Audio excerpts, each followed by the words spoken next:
Good afternoon, and thank you for joining this webinar. Today, we are here to talk about Title VIII, Part F of the Elementary and Secondary Education Act of 1965, Equitable Services for eligible private school children, teachers, and other educational personnel non-regulatory guidance. I am Michelle Velez-Anderson with the U.S. Department of Education's Office of Non-Public Education, and I'm happy to get us started today. We will provide instructions for submitting any questions you have regarding the webinar before we end today, and we hope to post the recording as soon as possible, along with the slides on our webpage. Now, let's take a look at today's agenda. We will start with some quick introductions to give you an idea of who at the department has been involved with this work. Then we will introduce you to our newly published non-regulatory guidance. We will go over the general equitable service requirements and proceed into some program-specific information. And now I would like to turn it over to my colleague, Janae Morrissey, for introductions. Great. Thank you, Michelle. I am Janae Morrissey with the U.S. Department of Education's Office of Non-Public Education. The Office of Non-Public Education is the department's liaison office to the private school community, including independent, faith-based, and homeschools. Our mission is to maximize the participation of private school students, families, and educators in the federal education programs for which they are eligible. There are many facets to our work, and much of it is done in close partnership and coordination with our program offices in the Office of Elementary and Secondary Education and our Office of the General Counsel. I want to quickly review those offices and those people that helped make the Title VIII non-regulatory guidance the great resource we hope that it is.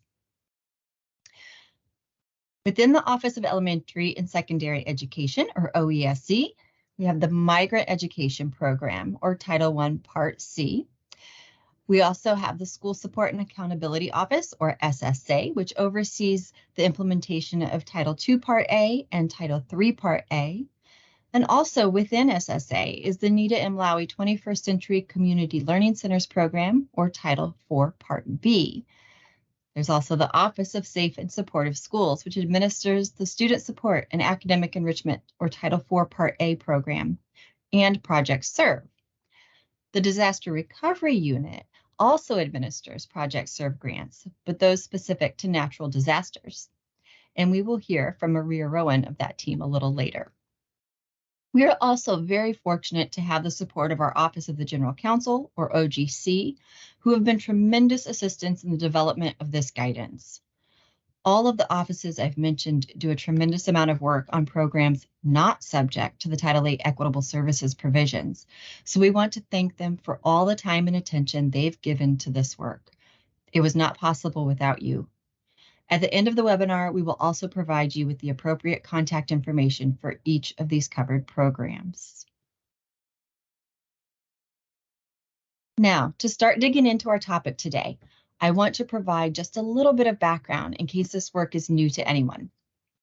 And by way of background, since 1965, the Elementary and Secondary Education Act has required local education agencies, or LEAs, to provide equitable services to private school students, teachers, and, in some cases, parents in a number of ESEA programs, such as Title I, Part A, Title II, Part A, and Title III, Part A, to name just some.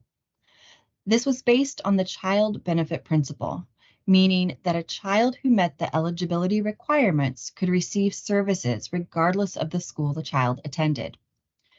It is important to note that, like their public school counterparts, private school students generate some of the federal education program funds that are allocated to states and local education agencies, or LEAs. And be aware that equitable services are not provided in the form of money or federal financial assistance to private schools.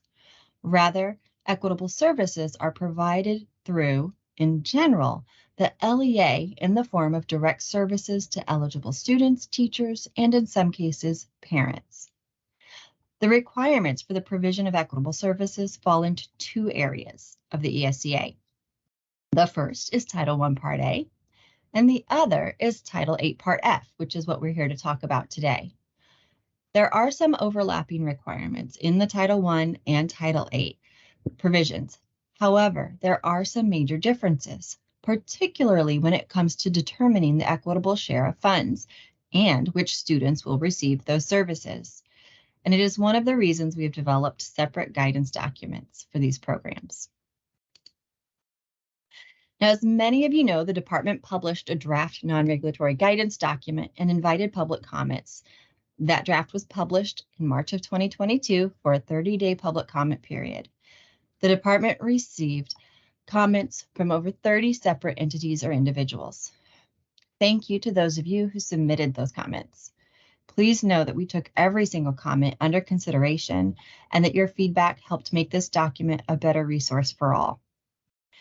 With this non-regulatory guidance, the department provides for the first time guidance on the overarching equitable services requirements that apply to all Title VIII covered programs, as well as the program-specific information, taking into account stakeholder questions we have received and specific nuances involved in the implementation of individual programs. So this is your one-stop shop for all of the major programs subject to the Title VIII requirements. As we move through the webinar today, we won't spend a lot of time talking about individual FAQs or digging into any of the topics. However, we do want to help you navigate this extensive document and give you a good understanding of what it contains overall. If you are looking to gain a better general understanding of ESEA Equitable Services, I do encourage you to review our ESEA Equitable Services 101 presentation. This is available on the ONPE ESEA webpage. The link is also posted right here on the slide, which we are going to make available to you as soon as possible. It's also posted in the chat. If you have access to that right now, you should find the link there.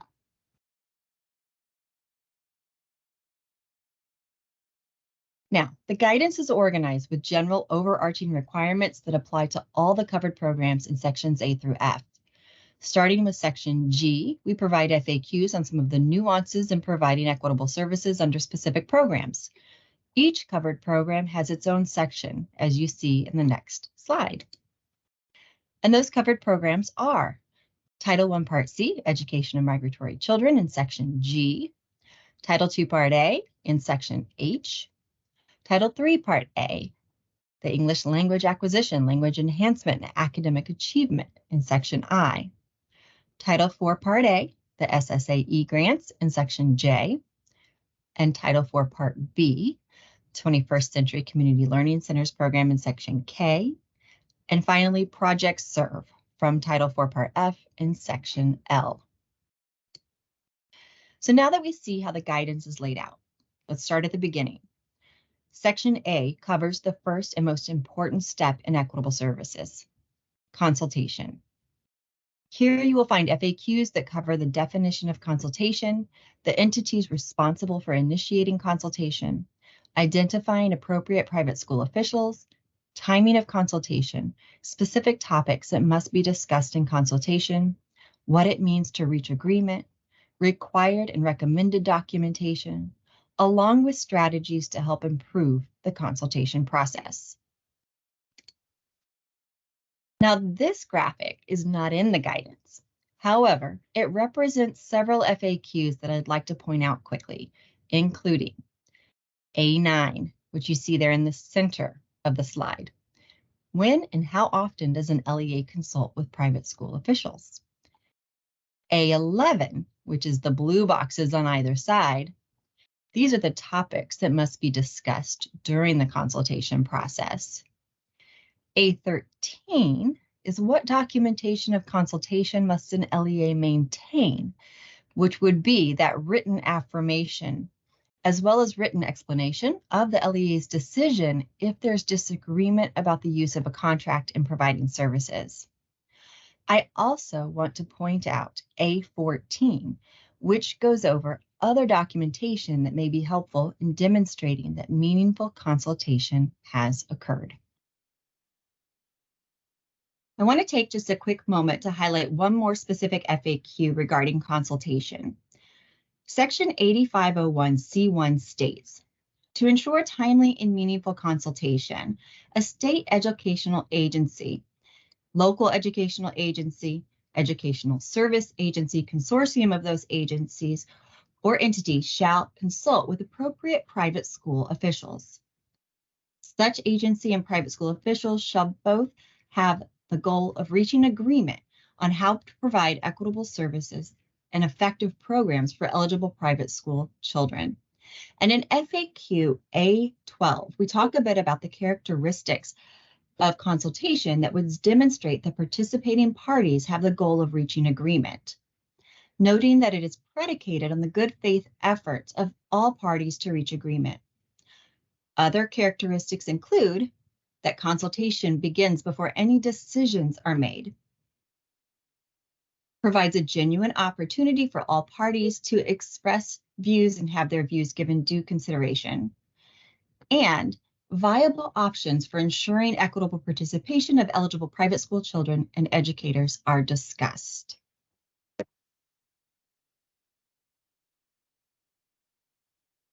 Now moving on to section B, which discusses allocations and expenditures. And this one is actually split into 5 subsections: allocations, administrative and other expenses, time frame for obligations, notice of allocations, and transferability.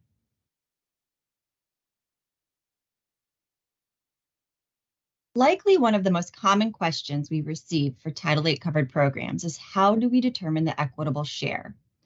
B1 answers just that. For programs covered by the Title VIII Equitable Services provisions, ESEA Section 8501A4A requires that expenditures for services to private school children and educators be equal to the expenditures for the public school students on a per pupil basis, taking into account the number and educational needs of the children to be served. You will see this demonstrated in a very handy chart right under FAQ B1. A few more FAQs I'll draw your attention to today that fall under the allocations section. Based on the amount of questions we've received on these over the last few years, I just want to make sure that you are aware of these. B4 through B6 cover options for pooling funds for equitable services for students or educators in multiple schools, and even across multiple LEAs. B4 in particular provides some great examples of pooling in action. One very important note about pooling that is outlined in the guidance is that there must be agreement between the LEAs and each private school in order to pool funds. B9 through B12 discuss the time frame for obligating funds for equitable services and carryover of funds under different circumstances when necessary. B17 through B18 walk us through transferability and the implications for equitable services. I'll quickly note, in case you missed the very beginning of the webinar, we do have a couple of resources that will help you dive a little bit deeper into some of these topics. If you're new to equitable services, we'll make sure and post those resources in the chat for you in a few moments, but the chat is currently closed, so just wanted to make sure everyone is aware of that. Now, moving on to section C of the guidance, this covers delivery of equitable services, and it packs in a lot. We have everything from general and specific eligibility considerations in C1 through C7 to factors impacting the types of services that may be provided in C8 through 10, and then location and timing of services in C11 through C14. This section also covers public control of funds, use of contractors, and some restrictions that can or cannot be placed on the types of services available to private school students and educators. The private schools receive no funds under the ESEA programs. In other words, private schools are not recipients of federal financial assistance through their students and teachers' participation in these programs. Rather, their eligible private school students, educational personnel, and sometimes families receive services. The control of funds entitled to materials, equipment, and property purchased with such funds remains with the LEA, and the LEA must administer such funds, materials, equipment, and property. And this is found in ESEA section 8501 D1. LEAs may provide equitable services directly or through a contract with a third-party provider. And that third-party provider must be independent of the private school.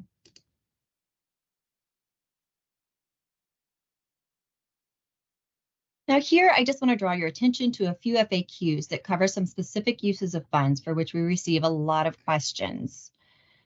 While these questions are often asked in the context of specific programs, like Title II Part A, the principles impacting the allowability of services under any of the covered programs are the same. So we've included these FAQs in our general section. I'm only going to talk about the first one here. The rest you'll need to read for yourself in that guidance. But this is really a check your understanding because it's directly related to FAQ C16 that we just discussed. So I'm going to let you answer this.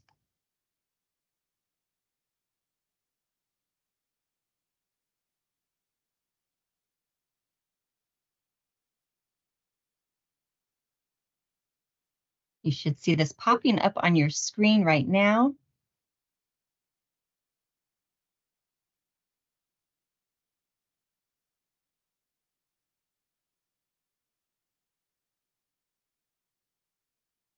And if you don't see it pop up in the middle of your screen, check your chat.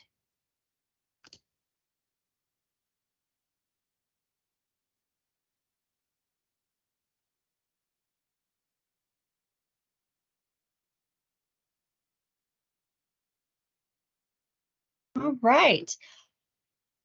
Thankfully, the majority got this one correct.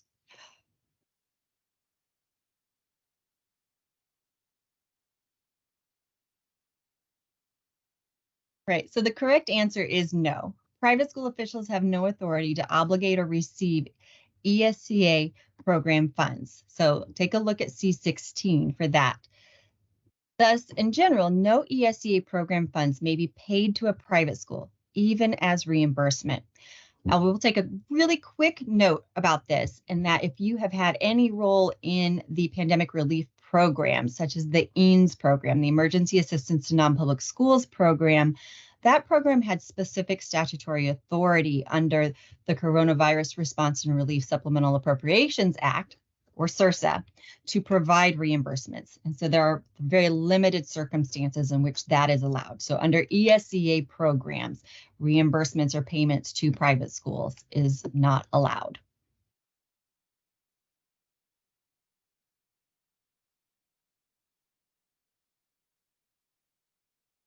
Now, before we move on to the next section, I want to take just a quick look at a few other FAQs. If you're familiar with Title I Equitable Services and the guidance on that, then this won't be new to you, but we do think it's important to raise awareness. This pertains specifically to the type of providers an LEA may employ or contract with to provide services. So C22, may an LEA use a third-party contractor to provide equitable services? The answer is yes, so long as that entity is independent of the private school in the provision of those services, which then leads us into two other questions. The first is C23. May an LEA or third-party contractor employ a private school teacher to provide services under a covered ESEA program to eligible private school children and educators? The short answer being yes, provided certain conditions are met. An LEA or third-party contractor may hire a private school teacher to provide services to eligible private school children and educators only if the teacher is independent of the private school in the provision of services. The private school teacher must be employed by the LEA or third-party contractor outside of the time the teacher is employed by the private school. And the private school teacher must be under the direct supervision of the LEA or third-party contractor with respect to all activities provided under a covered ESEA program. Now, our second related question is whether an LEA may contract with a religious or faith-based organization to provide equitable services. And the answer here again is yes, so long as the organization is independent of the private school of which students or educators will receive services. So I encourage you to take a look at both C24 and C25 for a more thorough discussion of this topic. Now, while the FAQs regarding the role of the ombuds are taken directly from the Title I non-regulatory guidance, we did expand just a bit on some of the considerations for the role of the ombuds. You'll find these FAQs in section D. But for the sake of time and because there weren't any significant changes here, I'm going to go ahead and move on to our next section. And again, another section that parallels that in the Title I Equitable Services guidance. Section E covers formal complaints and appeals starting on page 29 with E1 through E4, continues into state provision of services with E5 and 6, then on to bypass, the process by which the U.S. Department of Education may provide equitable services, and this is with E7 through E10. Now, I'm not going to spend much time in this section, but I will highlight for you what is really the starting point regarding the formal complaint process, if it is ever needed. E1 tells you specifically what must be included in the submission of a formal complaint. I do encourage you to read this entire section for awareness of how the initial action of filing a formal complaint impacts the other options that may be used in resolving disputes. Now, section F is the last section before we get into program-specific FAQs, and this is where we cover pretty much everything that didn't fit neatly in the prior topic areas. And a few of these I do want to give a little extra attention. And specifically, recipient status. Based on multiple comments received during the public comment period, we have F2. Does receiving equitable services under a covered ESEA program make a private school a recipient of federal financial assistance? The answer is no. A private school is not a recipient of federal financial assistance by virtue of its children or educators receiving equitable services under a covered ESEA program. The FAQ goes on to say that typically an LEA or other eligible entity is the recipient of federal financial assistance under a covered ESEA program and is responsible for implementing the respective program in accordance with applicable laws and regulations. A public agency must control and administer the funds and keep title to materials, equipment, and property purchased with the funds. In other words, no funds may go directly to a private school. Now, as a result, certain federal requirements that apply to a recipient of federal financial assistance are not directly applicable to a private school whose children or educators receive equitable services under the program, unless the school receives federal financial assistance for other purposes. Furthermore, private schools are not subject to federal requirements under ESEA programs in which their students and educators receive equitable services. The equitable services and other requirements apply to the LEA providing these services and to the programs. In fact, the department may not permit, allow, encourage, or authorize any federal control over any aspect of any private, religious, or homeschool. Further, although most children enrolled in private schools pay their tuition with private funds, there are some instances in which public funds may support a child's tuition, for example, through a federal or state scholarship or scholarship type program, or a state education savings account. Regardless of the source of funds paying a private school child's tuition, the child is eligible for equitable services under the ESEA if the child meets the eligibility requirements of the respective program. And now that we've reviewed the basics, we're going to spend a little bit of time on the Title VIII covered programs. But before we jump in, I want to give you another poll. You should see it popping up in just a second. And our question here is, which of the Title VIII covered programs are you most interested in? And this will not influence what we say in our webinar today, but gives us a good idea of where interests lie with these ESEA equitable services.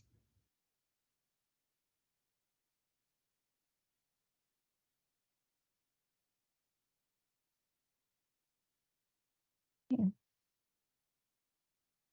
Does look like a pretty even distribution. And of course, your answer here could be due to your role in implementing the programs or based on the needs of your students if you're a private school representative. So thank you for taking a moment to answer that question. FAQs related to the implementation of equitable services under the Migrant Education Program, or MEP, are found in Section G of the guidance. This section starts with the purpose of the program and then covers questions about the entities responsible for implementing equitable services, which under the MEP program are called local operating agencies, or LOAs, as opposed to LEAs. So as noted in FAQ G2, an LOA may be an LEA to which an SEA makes a Title I Part C subgrant, a public or private agency with which the SEA or secretary makes an arrangement to carry out a project under Title I Part C, or an SEA if the SEA operates the state's migrant education program or projects directly. We also provide guidance on the specific eligibility criteria for participation in the MEP activities, as well as needs assessments, allowable activities, strategies for addressing low participation or small amounts of funds to provide services, and consultation. Finally, in FAQ G10, we provide guidance on how the SCA can meet its responsibility for collecting and submitting the minimum data elements, or MDEs, for eligible migratory children enrolled in private schools to the Migrant Student Information Exchange, or M6. Moving on to Section H, which covers the Title II Part A program. Similar to MEP, this section starts off with the purpose of the program and then discusses eligibility and the entities responsible for providing services. For Title II, we also provide guidance around state-level equitable services, which is an H4, as states may reserve funds under Section 2101C1 or 2101C3 to provide state-level activities. So if states reserve funds for state-level activities, they are required to provide equitable services with the state-level funds. This section goes on to provide a good amount of guidance on allowable activities under Title II Part A. You'll find general considerations in H6 with specific guidance around professional development in FAQs H7 through H13. Professional development is a allowable use of Title II funds in which private schools are usually most interested. One particular item I want to call your attention to is the definition of professional development, which you find in H8. All professional development funded with Title II Part A funds must conform to this definition. Question H9 provides more specific guidance concerning whether and under what circumstances conference attendance meets that statutory definition of professional development. Finally, H14 and H15 discuss whether funds can be used to support a private school educator's salary, or whether an LEA may reimburse a private school for any costs. The quick, short answer on both of those questions is no. Now, you're going to get a break from me as I turn this over to my colleague, Letitia Braga of OES. This is OESE's team lead for Title III Part A to talk a little bit about Section I. Go ahead, Letitia. Thank you, Janae. Great. Happy to give you a very short break here to cover Title III Part A. So sticking with the trend, Section I covers the Title III Part A English Language Acquisition, Language Enhancement, and Academic Achievement Act, starting with the purpose of the program, then touching briefly on parental notification requirements in relation to equitable services for English learners, or ELs, and eligibility to receive services. You'll find detailed information on the identification of English learners and the use of statewide entrance and exit procedures, screeners, and annual assessments in FAQs I4 through I8. I9 provides a quick review of allowable activities. Finally, I10 and I11 address teacher qualifications. Here, I would like to highlight that while per I10, teachers employed by an LEA to provide Title III Part A services to ELs enrolled in a private school must meet language fluency requirements per ESEA Section 3116C, this requirement does not apply to teachers employed by a third-party provider contracted by an LEA to provide such services, as noted in I11. However, the LEA must follow state law in determining the applicable state licensure and certification requirements for contractors. And so I encourage you all to look at that section specifically for guidance on English learners in Title III, and I'll turn it now back over to Janae. Thank you. Right, thank you, And I'm going to talk really quickly then about Title IV Part A, the student support and academic enrichment grants. You've probably caught on by now that we start off with the purpose of the program. And for Title IV Part A, Student Support and Academic Enrichment Grants, or SSAE, that really falls into 3 areas. J1 gives you the basics. The SSAE program is intended to improve student academic achievement by increasing the capacity of SEAs, LEAs, and local communities to provide all students with access to a well-rounded education, improve school conditions for student learning, and improve the use of technology in order to improve the academic achievement and digital literacy of all students. You'll see these 3 areas differentiated a bit more in J5, where the guidance goes into more details on the allowable uses of funds under each category. In J2, we cover the requirement to provide equitable services with funds reserved for state-level activities under ESEA Section 4104A3.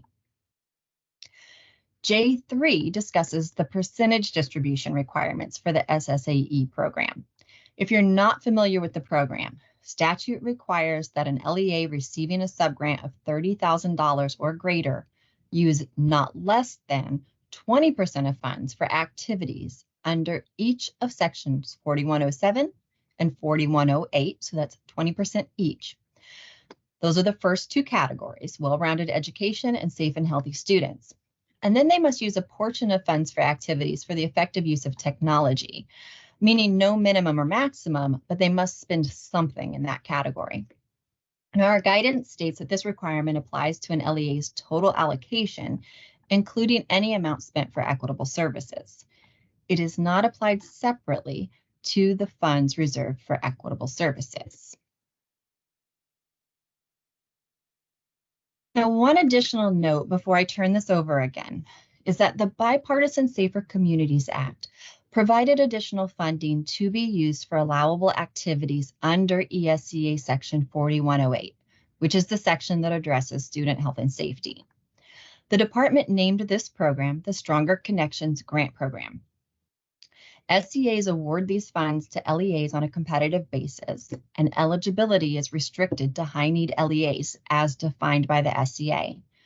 The purpose of the program is to assist such LEAs in establishing safer and healthier learning environments and to prevent and respond to acts of bullying, violence, and hate. An LEA that receives a Stronger Connections subgrant must provide equitable services to students and educators of private schools located in the geographic boundaries of the LEA consistent with the requirements of Title VIII Part F. There are more frequently asked questions and other resources related to this specific program available on the OESC website, and we can get you the link to that, but it's right there on the slide as well. And that will take us on to the Title IV Part B program, and I'll hand this over to my colleague Janelle Wood from the 21st Century Community Learning Centers program. Hi, Janelle. Thank you. Thank you, Janae. The purpose of the program can be found in section K through 1, K-1. Eligible entities and information about that can be found in sections K2 and K3, as well as the target student populations can also be found in K3. In terms of equitable share, that is covered in section K5. I would like to spotlight for you just a few minutes about what is meant by meaningful consultation. After timely and meaningful consultation with the private school officials located in the service area of a grant, a 21st century program must provide equitable private school students and educators services and other benefits that are equitable in comparison to the services provided to public school children and educators with program funds. This requirement applies regardless of whether the subgrantee is an LEA, a CBO, or an eligible entity. Now, how services are provided may vary depending on the type of entity receiving the grant and the focus of the program. Please refer to section K4 of the NRG for examples. The type of consultation, description of that can be found in sections K6 and K7, and allowable activities of the 21st century program can be found in sections K10 and K11. And we'll turn it back to you, Janae. All right, thank you, Janelle. And I'm going to quickly now turn it over to my colleague, Maria Rowan from the Disaster Recovery Unit to talk a little bit about Project Serve. Thanks, Janae. Hi, everyone. I'm Maria Rowan, and I'll be talking about Project Serve in the context of equitable services. And like with our other sections, we want to start with the purpose of the program. I think I saw 2% are most interested in Project Serve. So I'm here for you and anyone else that's interested. But this is a discretionary grant program that assists LEAs and IAGs after a traumatic event, such as a violent event or a natural disaster. And this program operates a little bit differently from other Title VIII covered programs in that the Department of Education makes awards directly to eligible entities, and the amount of funding that we provide to the IAGs or the LEAs is based on their specific needs and the cost of those needs as they explain in their application. And L2 talks specifically about the eligible entities, and L3 covers the events that create that eligibility. But in general, Project Serve is intended to address disruptions to the learning environment following a violent or traumatic event. And our grants are typically in response to events such as school shootings or natural disasters such as the wildfires in Maui. And depending on the type of the event for which the grant is being provided, the grant is managed by two different offices. If it's a violent event, it's managed by the Office of Safe and Supportive Schools. And then the Disaster Recovery Unit, my office, manages the grants related to recovery from natural disasters. So because there's many types of events that may impact a learning environment, it's difficult to determine all of the specific types of events that would be eligible and the activities that would be needed to address the disruption due to the traumatic event. However, as stated in L3, in order to receive a Project Serve award, an applicant must demonstrate that the event had a traumatic effect on their learning environment, that it disrupted the teaching and learning, and that the needed services required to address the disruptions to the learning environment can't be adequately provided with existing resources in a comprehensive manner. And this leads to the question of how then equitable services are considered and provided in the context of Project Serve. L5 and L7 take us through a discussion of how an LEA considering applying for Project Serve should approach consultation, including how to identify eligible children and educators enrolled in private schools in the LEA and when and with whom they must engage in consultation. L6 states that given the expectation that an application for discretionary funds must be submitted in a timely fashion and the urgent need of Project Serve funds in response to an eligible event, full consultation may not be possible before an LEA submits an application. Prior to submitting its Project Serve application, an LEA could, at a minimum, initiate consultation through a survey of private schools. And L6 goes on to provide specific types of information that survey should collect. Such consultation will allow the LEA to consider the needs of impacted children and educators in affected schools, both public and private, in developing its application, and to include the projected cost for equitable services in the application. L7 goes into an extensive explanation of how an LEA would determine the amount of funds needed to provide equitable services.